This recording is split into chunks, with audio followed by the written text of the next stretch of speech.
ये एक पूरी ऑल इंडिया कांग्रेस कमेटी को संदेश दिया कि पूरे भारत में युवाओं की आवाज बनकर के कांग्रेस के कार्यकर्ता, कांग्रेस के सिपाही जाएंगे और लोगों को बताएंगे कि ये जो नीट का पेपर लीक हुआ है, इसमें युवाओं को, उनके अभिभावकों को कितना बड़ा नुकसान हुआ है। युवाओं को मानसिक रूप से बहुत पीड़ा हुई है, अभिभावकों को मानसिक और आर्थिक दोनों तरह की पीड़ा हुई है। जैसे अभी हम लोग ये कार्यक्रम देख रहे थे, वो एक अभिभावक था, वो क्या बोल रहा था कि साहब बच्चे के लिए हमने बहुत कुछ किया, हमारी जिंदगी का पूरा कमाई है वो हम लगाने के लिए तैयार हो गए और बच्चे ने पूरी मेहनत की। एक बच्ची कह रही है कि मैंने पूरी मेहनत की कि मेरे माँ बाप ने जो सोचा है, वो सपना है उनका, वो पूरा करूंगा। लेकिन ये लचल सिस्टम होने की वजह से, गवर्नमेंट की फेलियर होने की वजह से ये पेपर लीक हो गया। पेपर लीक, जो नीट का पेपर कराते हैं एनटीए, एक एजेंसी को दे रखा है। वो एजेंसी का डायरेक्टर कौन है, वो एजेंसी में जो पेपर बनाते हैं वो कौन है, मैं समझता हूँ जहाँ तक सीबीआई को पूरी जांच करनी चाहिए। एक महाराष्ट्र के कुलकर्णी जी जो नीट का पेपर बनाते हैं, वो उस टीम में शामिल है और नीट का पेपर बनाने का नॉर्म्स जो भारत सरकार के मंत्रालय ने, शिक्षा मंत्रालय ने जो बना रखा है, एचआरडी मिनिस्ट्री ने, कि जो एनटीए में काम करता है उसका कोई प्राइवेट कोचिंग संस्थान नहीं होनी चाहिए, कोई कॉलेज नहीं होनी चाहिए, न उनके कोई रिश्तेदारों से उनके कोई संपर्क होना चाहिए ऐसे कोई संस्थानों से। जबकि कुलकर्णी जी के कितने इंस्टीट्यूट महाराष्ट्र के अंदर हैं, उनके रिश्तेदारों के हैं। और जहां तक मेरे नॉलेज में है कि नीट का पेपर एक बार कोई बना दे, नेक्स्ट ईयर उस टीम को चेंज कर दी, बदली जाती है। ये कुलकर्णी 2019 से नीट के पेपर बनाने वाले टीम के अंदर शामिल है। क्या कारण था कि 7 साल तक कंटिन्यूस कुलकर्णी जी को नीट के पेपर बनाने की टीम में रखा? सीबीआई को जांच करनी चाहिए और सीबीआई को जांच करके और दूध का दूध और पानी का पानी करना चाहिए। सीकर में पेपर लीक हुआ था, सीकर से ये इनपुट निकला था कि नीट का पेपर लीक हो गया। तो आपके सामने जिन्होंने बीजेपी से चुनाव लड़ा था उनका भी नाम आया, लेकिन अब कहीं पर भी उनकी नाम की चर्चा नहीं है। क्या मानते बीजेपी के नेताओं का भी इन्वॉल्वमेंट है? देखो, वो जांच का विषय है। हमें सीबीआई पर पूरा भरोसा है कि सीबीआई जांच करेगी। तो हम तो यही कहेंगे सीबीआई के ऑफिसरों को भी कि ये कोई पार्टीबाजी का या किसी कोई अन्य संगठन का काम नहीं है, ये बच्चों के भविष्य का काम है। 22 लाख बच्चों का भविष्य बर्बाद किया इन्होंने। तो सही जांच करके और दूध का दूध पानी का पानी करना चाहिए और जो इसमें दोषी हो उस दोषी को सजा मिले, चाहे कोई पार्टी का हो, चाहे कोई जाति का हो, चाहे कोई संगठन का हो। जो दोषी है उसको सजा मिलनी चाहिए।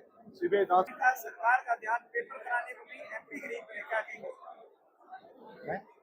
वक्ताओं ने कहा सरकार का ध्यान एमपी गिरी की तरफ है, क्या कहेंगे आप? देखिए, ये तो राजनीतिक प्रश्न है और इसका तो बाद में बात करेंगे। अभी बात जो है युवाओं की बात है और नेता प्रतिपक्ष देश के राहुल जी ने जो चिंता प्रकट की, हर ज्वलंत मुद्दे पर राहुल जी चिंता प्रकट करते हैं और सरकार को आगाह करते हैं कि आप समय रहते इसका निदान कर लो, वरना मामला बिगड़ेगा, विस्फोट होगा और स्थिति नियंत्रण से बाहर होगी। और वो स्थिति बार उन्होंने चिंता युवाओं के बारे में प्रकट की। उन्होंने सबसे बड़ी बात उठाई कि पिछले 10 साल में 65,000 से भी ज्यादा युवाओं ने आत्महत्या करके अपना जीवन लीला समाप्त की।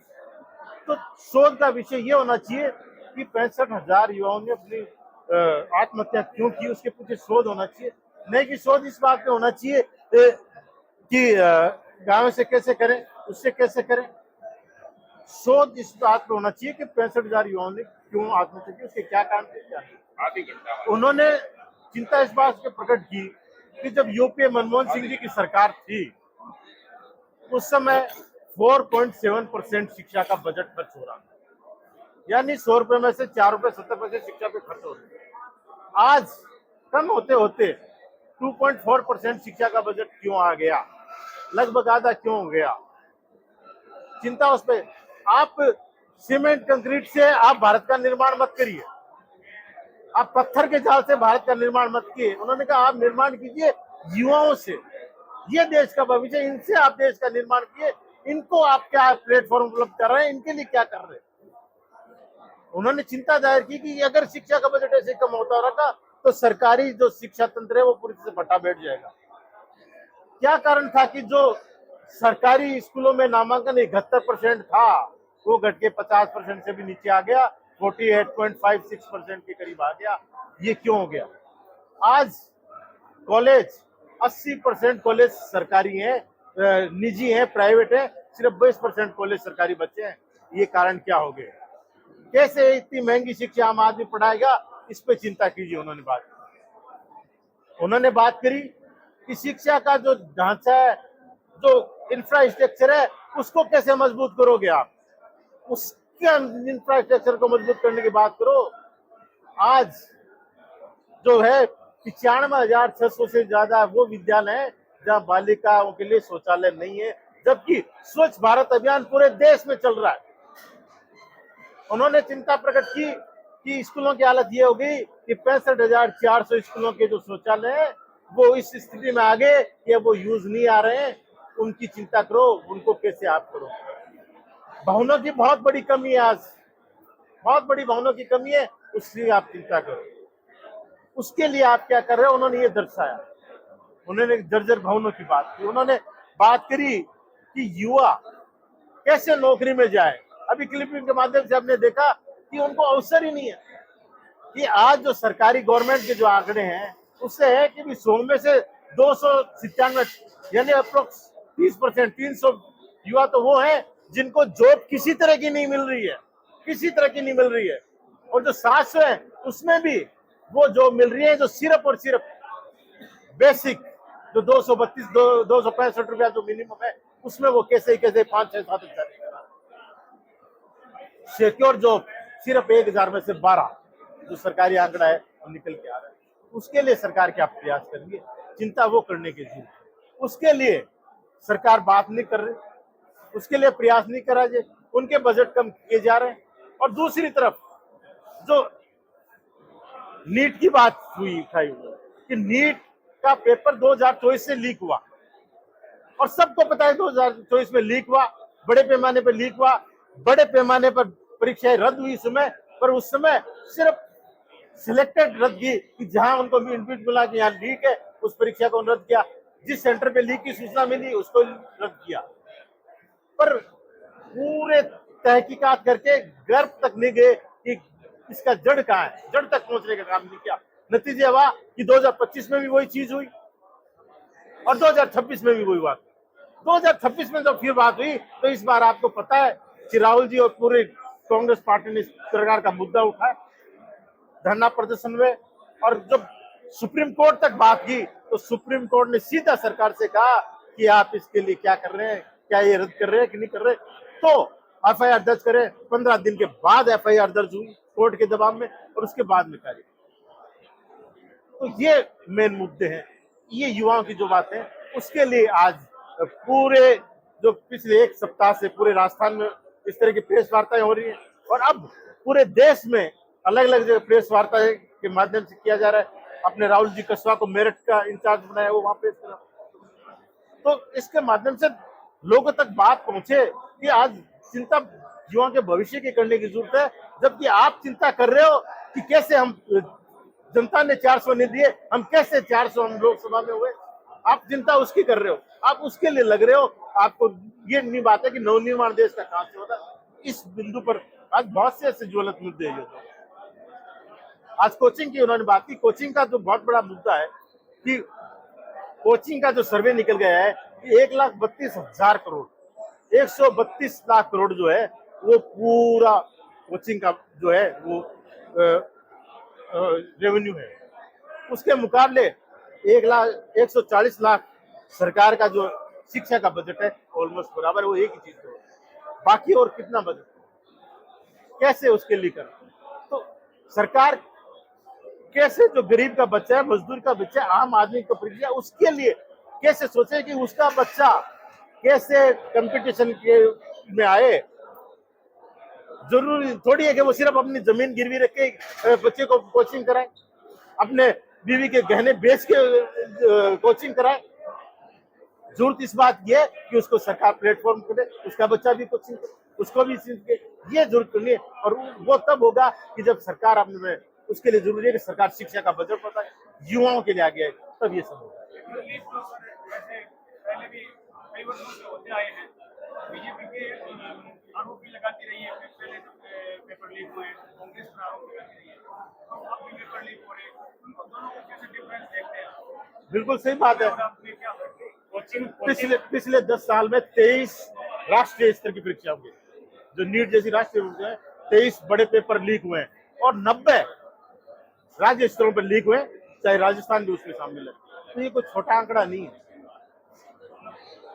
ऐसा ही भर्ती का तो अपने राजस्थान का आपने देखा कि किस तरह से सरकार आमदा थी कि हम इस भर्ती को रद्द नहीं करेंगे, जबकि पूरी तरह से सरकार ने सैकड़ों की तादाद में गिरफ्तारी ऑन रिकॉर्ड है।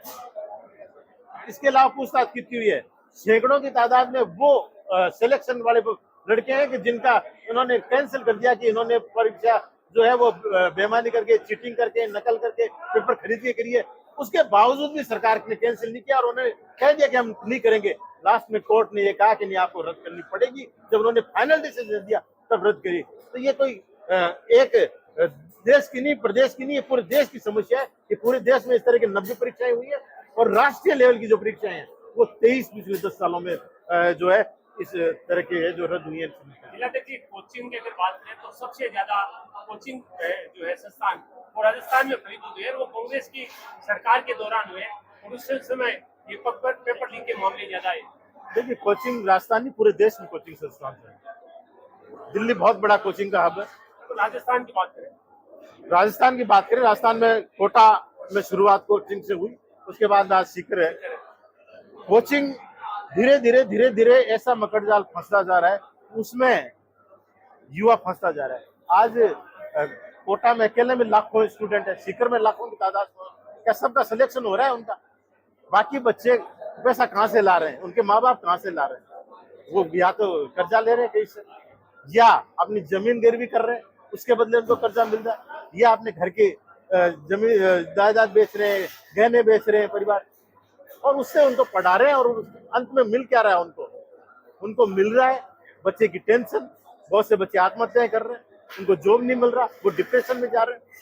सिलेक्शन तो 1% हो रहा है, 99 100 में से 1 हो रहा है, 99 कहाँ जा रहे हैं? वो मानसिक तनाव की स्थिति में झेल रहे हैं। तो वो बच्चा मानसिक तनाव नहीं झेल रहा है, उसका पूरा परिवार झेल रहा है, जिसने जैसे तैसे करके उसको कोचिंग कराई है। अगर ये प्लेटफॉर्म सरकार कुछ इस तरह का मैकेनिज्म करे बजट शिक्षा का बजाय, ताकि जिसको प्राइवेट करने हो गवर्नमेंट, और जिसको जहां अवसर मिले करे। आज अगर प्राइवेट स्कूल और गवर्नमेंट स्कूल बराबर की शिक्षा दे तो पेरेंट्स की इच्छा है कि प्राइवेट में भेजिए, गवर्नमेंट में, पेरेंट की इच्छा है कॉलेज में प्राइवेट में भेजिए, पर उसके लिए जरूरी है कि उसको प्लेटफॉर्म तो, उसका ढांचा तो मिले, उसको वो जगह तो मिले कि कहाँ भेजिए अपने बच्चे को। जगह ही नहीं है तो वो तो सीकर ही भेजेगा, कोटा ही प्राइवेट भेजेगा। तो सर, आपने अपने क्षेत्र के युवाओं के भविष्य के लिए क्या कदम उठाए?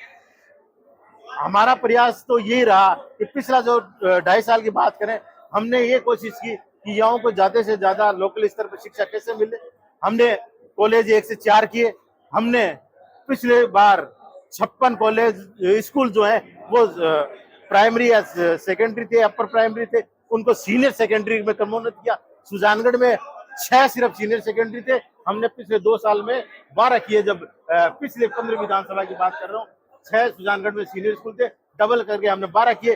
ग्रामीण क्षेत्रों में हमने 50 से ज्यादा स्कूल सीनियर की। और आज मैं कह सकता हूं कि सुजानगढ़ में एक भी ऐसी ग्राम पंचायत नहीं है कि जहां सीनियर स्कूल नहीं हो, और लगभग गांव ऐसे हैं कि जहां 12वीं के स्कूल के, कोई बहुत छोटे इक्के दो के गांव ऐसे बच्चे हैं कि जो 12वीं नहीं है, 8वीं 10वीं है, बाकी लगभग 12वीं के स्कूल हो गए। तो वो प्रारंभिक स्तर पर उनको प्राइवेट क्षेत्र में नहीं जाना पड़ा। ये हमारा शिक्षा के क्षेत्र में प्रयास था। जिला स्तरीय प्रेस कॉन्फ्रेंस एवं राहुल गांधी जी ने कोटा में नीट का जो पूरे देश में पेपर लीक हुआ, ये हमारे देश के भविष्य के साथ खिलवाड़ था। हालांकि ये बात बीजेपी के शासन में वैसे 2024 में भी लीक हुआ, स्टेट के टाइम में कम से कम बीजेपी के टाइम में 10 बार लीक हुआ, लेकिन उन्होंने उसको उजागर नहीं किया। कांग्रेस ने इसको कई बार मुद्दा उठाया, अब की बार ये इसको छिपा नहीं सके और इनको राष्ट्र में सुप्रीम कोर्ट में मामला जाने के बाद एफआईआर दर्ज कराई। इसे बहुत स्पष्ट है कि वर्तमान सरकार युवाओं के प्रति और हमारे देश की नीति के प्रति सजग नहीं है। राहुल गांधी जी ने एक बात कही कि ये पेपर लीक होना एजुकेशन सिस्टम का फेल्योर होना है, रिजेक्ट होना है। ये बात सत्य साबित हुई और ये बात भी सही है कि अगर सरकार शिक्षा के प्रति और शिक्षा के बजट के प्रति अगर सचेत होती तो आज प्राइवेट सेक्टर, हालांकि हमारे राज्य में भी प्राइवेट सेक्टर में ये कोचिंग चले हैं, कई बार लीक भी पेपर हुए, लेकिन हमने इतना सख्त कानून बना दिया। पहले कभी लीक कानून इतना सख्त नहीं था। आज